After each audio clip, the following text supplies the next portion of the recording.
Delta பேரழிவு சந்திக்கும் அபாயம் ஏற்பட்டுள்ளது. கர்நாடக முதலமைச்சர் சித்தராமையாவும் கர்நாடக நீர்ப்பாசனத்துறை அமைச்சரும் துணை முதலமைச்சருமான டி.கே. சிவகுமாரும் மாறி மாறி மேகதாட்டு அணை கட்டியே தீர்வோம், இந்தியா கூட்டணி வெற்றி பெற்ற உடனேயே உரிய அனுமதியை பெற்று விரைவாக மேகதாட்டு அணை கட்டுவோம், அதற்காகவே நான் நீர்ப்பாசனத்துறை அமைச்சரை விருப்பமாக கேட்டு பெற்றிருக்கிறேன் என்று கூறி வருகின்றனர். தமிழ்நாடு முதலமைச்சர் இதுவரையிலும் அதற்கு மதிப்பு தெரிவிக்கவில்லை.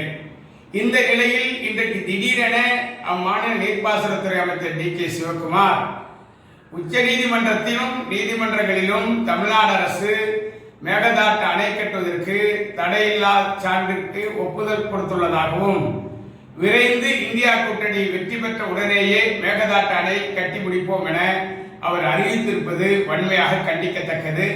இது ஒட்டுமொத்தமாக தமிழ்நாடு காவிரி உரிமையை பறிகொடுக்கும் செயலாகும்.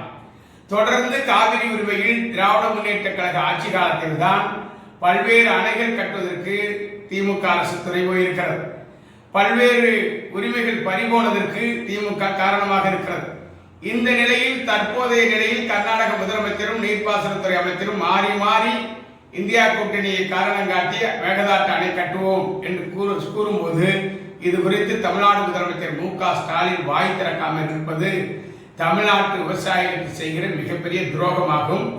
இது குறித்து தனது கொள்கை நிலையை முதலமைச்சர் ஸ்டாலின் தெளிவுபடுத்த வேண்டும்.